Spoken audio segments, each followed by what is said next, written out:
Peter had this obnoxious way of withholding important information. He'd tell you half a story, give you some sliver of knowledge, then flash his wide-eyed, square-toothed grin and you knew what was coming next. It's no fun if I just tell you, bastard. He had been doing this for as long as I'd known him. We met through a mutual friend who had actually warned me of this annoying personality trait. Don't ask Peter anything because that's how he gets you. We grew close based on a mutual interest in horrible sci-fi B-movies and a general inability to grow up and join everyone else in the great maze of cubicles they disappeared into. Basically, we were nerdy bums. Aside from his obsessive need to control conversations by leaving out important points, you'd never take him for a weirdo. Short, kind of husky, he'd barrel into the room with a warm hello and a strong handshake.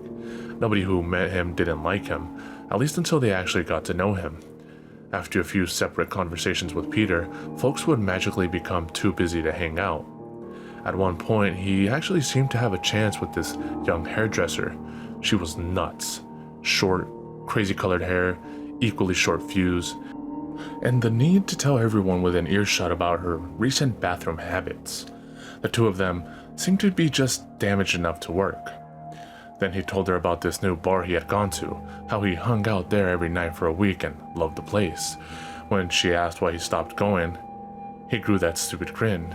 It's no fun if I just tell you. She checked the place out, essentially based on what seemed to be his recommendation. It turned out the management wasn't very on the ball when it came to health standards, and she spent a good chunk of the following month with some gut-racking supervirus. Peter had gotten the same thing there. That's why he'd stopped going. As you'd no doubt imagine, the relationship ended soon after.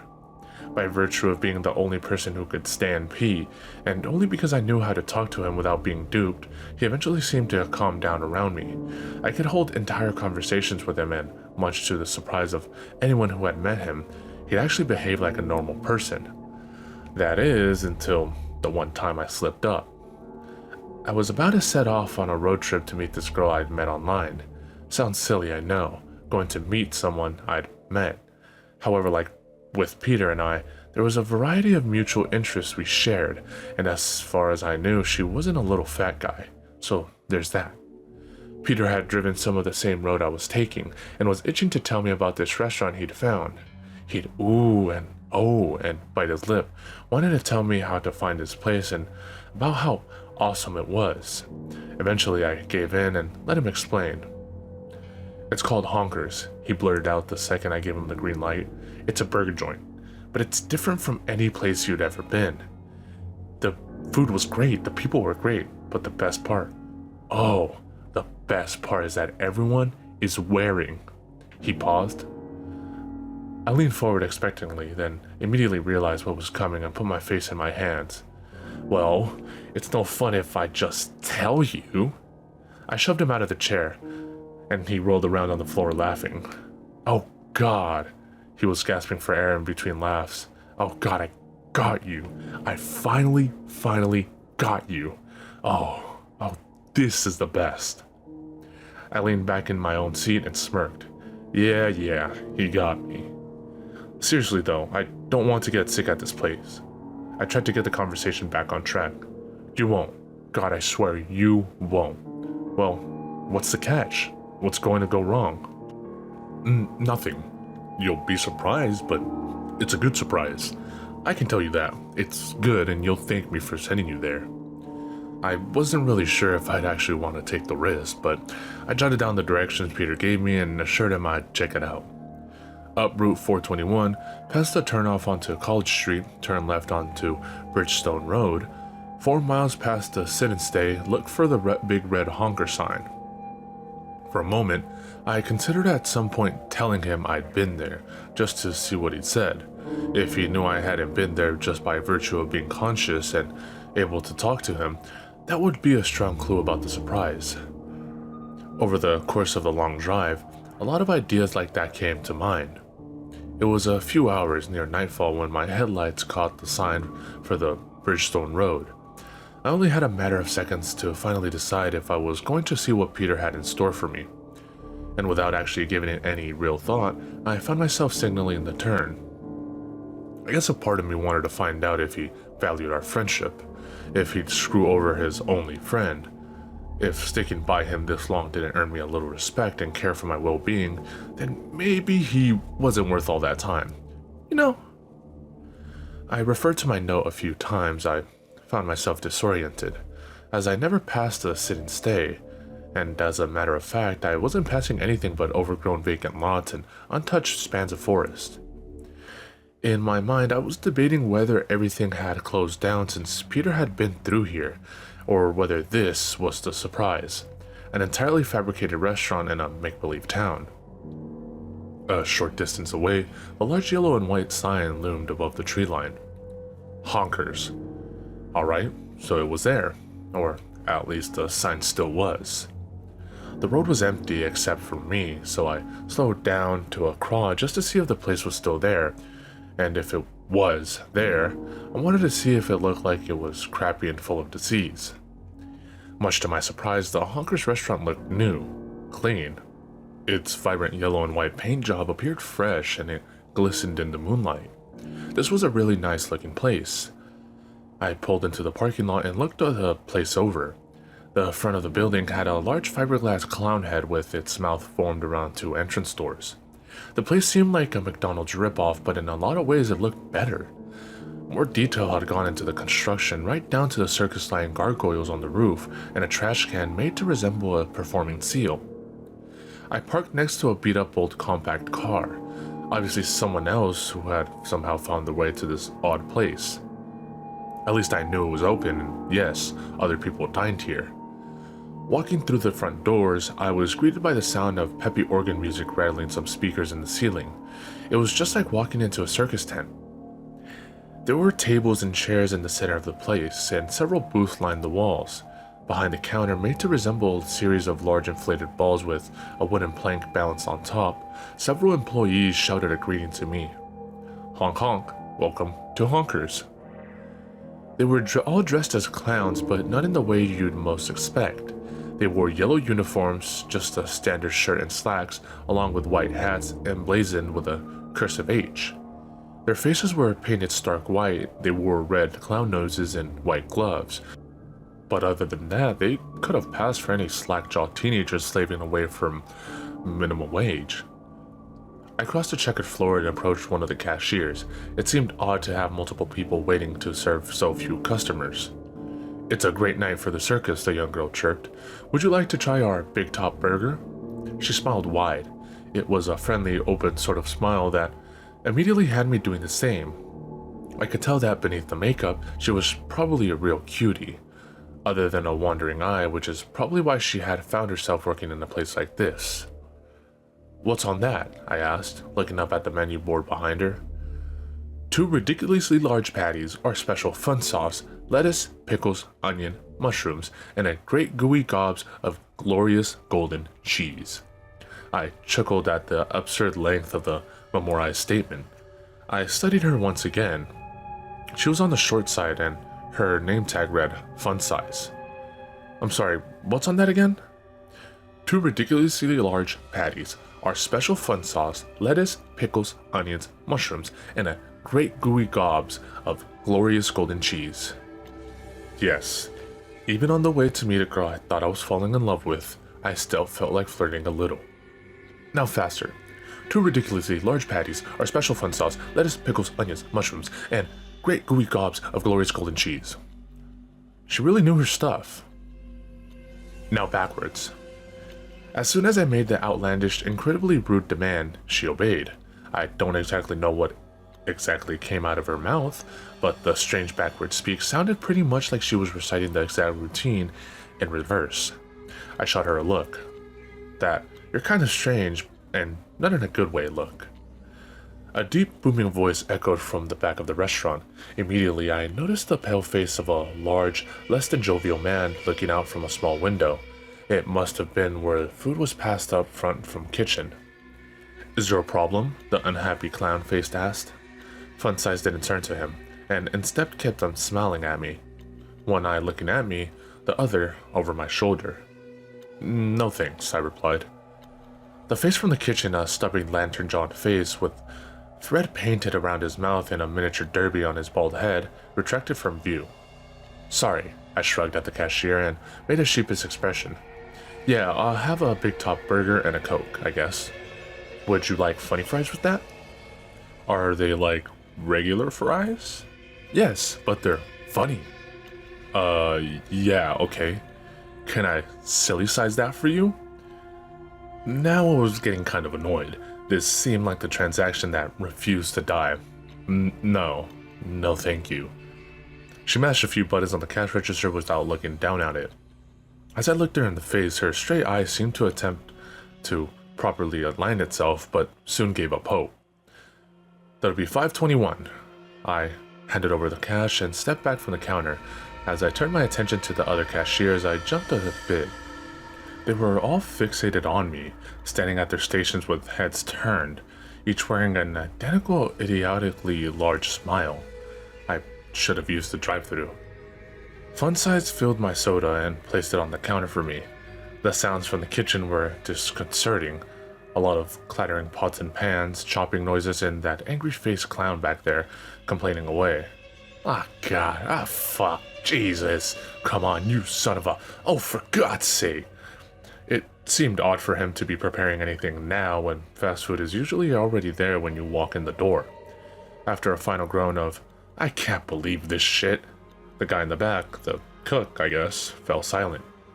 All I could hear then was the occasional sound of paper being wrapped and fries being scooped out. Before much longer, a little bag appeared in the window. Behind it, the angry clown seemed sweaty, his makeup smeared. A spatter of ketchup across his cheek seemed to be irritating his eye. Order up, he growled. The girl handed me the bag, and by force of habit, I immediately looked inside. Eat at enough fast food places, and you learn to check these things before you leave. Either they leave something out, or you get the wrong sandwich, and so on. The Big Top Burger seemed big. The funny fries didn't look that funny, which was good. There were 2 sad ketchup packets in the bottom of the bag. Can I get some extra ketchup? I smiled at the girl, whose expression finally changed. It dropped from the frozen grin to a perfect O of surprise. No extra ketchup, boomed the voice from the back. Really? I laughed. What, does it cost a few cents more then? No extra ketchup at all. The voice grew more irate. I leaned into Fun Size and whispered, I won't tell anyone if you don't. I winked. The angry clown face in the kitchen window appeared again. For the briefest moment, he studied me with a look of malice, his red-blotted mouth downturned to its extreme limits.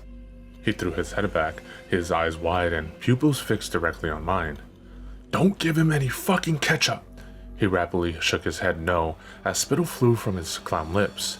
I could see this was going down a very bad road, so I raised my hand in surrender and, backing away, carried my soda and my meal to one of the booths. Peter had been right. This was some place. I have no idea why he liked it so much, but maybe they had treated him a bit nicer.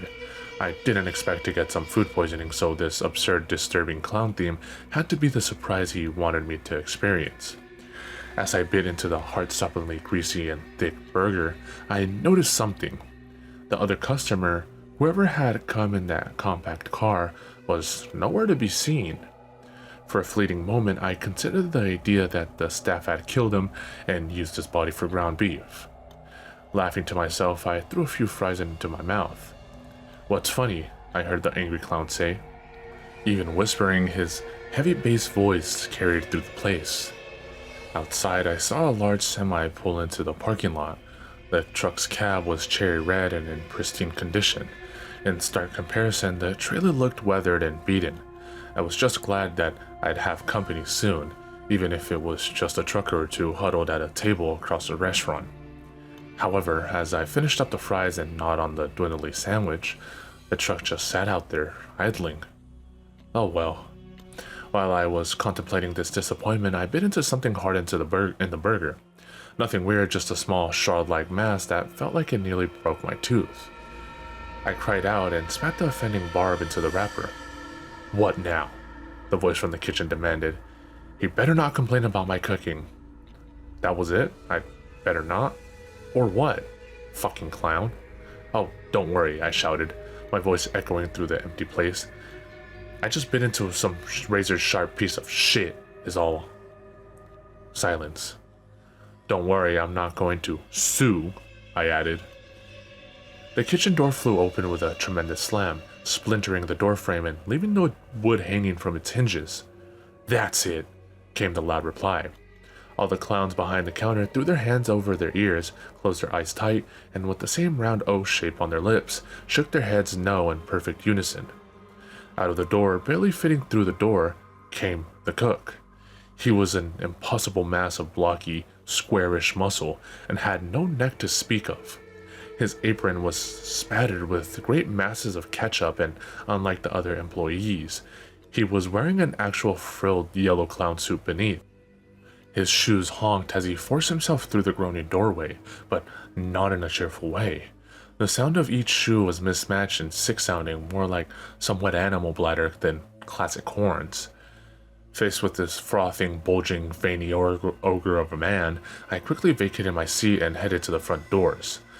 I issued a litany of apologies to the cook, the massive clown thing, as he stood at the counter like a snorting bull waiting to charge the matador. I'm not sure if it was just some trick of the mind or something coming from the kitchen behind him, but I could almost see the waves of heat coming off of the top of his bald white dome. The cold night air burned over my overheated red face as I moved quickly through the parking lot towards my car. I was lost in thought for a moment as I tried to find the right key on my keyring. A gentle knocking sound brought me out of my own head. I looked at the truck on its side, previously beyond my range of view within the restaurant. Was the word honkers, followed by refrigerated meat transport. The sound, the knocking, was that of a small hand against metal? I watched as the driver's side door of the truck cab opened. Out stepped a tremendous fat trucker with scraggly beard, baseball cap, and a stark white face with a red clown nose. He regarded me only out of the corner of his eyes as his obese frame slowly staggered to the side of the truck, where he gave the metal 3 sharp bangs. The knocking within ceased. Perplexed, just a bit awestruck by now, I cautiously and quietly followed the trucker to the back of his trailer. There, he threw open the rear door and hauled all of his flab into the opening. I could see inside for only a moment before he turned back, looked me square in the face, and slammed the door again. The truck was full of children. Some in pajamas, other dressed for school or church, some in bathing suits, and other wearing heavy clothing that was all wrong for that time of year. Some were moving, others appeared to be long dead and decaying, bone showing through greenish skin. They were packed in there, not standing shoulder to shoulder or sitting in a cluster, but packed, on top of each other, floor to ceiling. I returned to my car quickly now. Inside the restaurant, all of the clowns, led by their cook, were staring at me through the glass, faces pressed against the surface and mouths open wide as if in disbelief. As I backed out of the parking lot and sped away, I thought about the compact car that had been in there when I drove in. There was no other customer. The employees had all arrived in it together. On the road, I would repeatedly make sure I wasn't being followed by the truck or even just the cook on foot. I was speeding, hands shaking. So I had to gather my wits and slow it down a bit before dialing the police. 911, what's your emergency? Hi, Sir, please calm down and tell me what's wrong. I just came from, this restaurant, Honkers. Sir, making prank calls to 911 is a crime. It's not a prank, Sir, this wasn't funny the first 100 times it was called in. Click. I held the silent phone to my ear for a few seconds longer, staring at the road ahead before I finally brought myself to hang it up. The first 100 times? A prank? None of it made sense. As I reached the highway and rocketed towards home, the next number I dialed was Peter's. He had some serious explaining to do at this point. I couldn't even fathom what to say or how to yell at him. Hello? He sounded groggy, like he had been sleeping. What the fuck, man? What the fuck? What? Huh? What's wrong? Honkers, man. What the fuck? What about it? You didn't like it? Didn't like it? I barely got out alive. Whoa, slow down. I don't understand. What kind of friend are you, Pete? What kind of friend sends someone out to a demented, fucked up clown slaughterhouse? Clown? What? No. Peter seemed as confused as I was. He was quiet for a moment, probably searching his thoughts, then he continued in a meek and unsettled voice. It's... The staff are all hot girls. It's like Hooters, but they're topless. You know, honkers? I thought you'd get a kick out of it because they all wear no shirts. My brakes protested with shrill squealing as I pulled over into a cornfield. What? I could scarcely believe Pete, but he sounded very serious. No, Honkers is a clown restaurant. It was the only thing on Bridgestone Road. Stonebridge. What? Stonebridge Road, you mean? There is no Bridgestone. The statement hit me in the stomach like a cannonball. My mind raced. Images of the events I'd experienced rolled in my head like a comedy troupe, all scattered and frantic with no goal to speak of. I sat alone in the dark, and all I could do was laugh uncontrollably. Peter was going to ask me exactly what happened, why I was so distraught, what had irrevocably fractured my psyche, and I knew exactly what to say to him. It's no fun if I just tell you.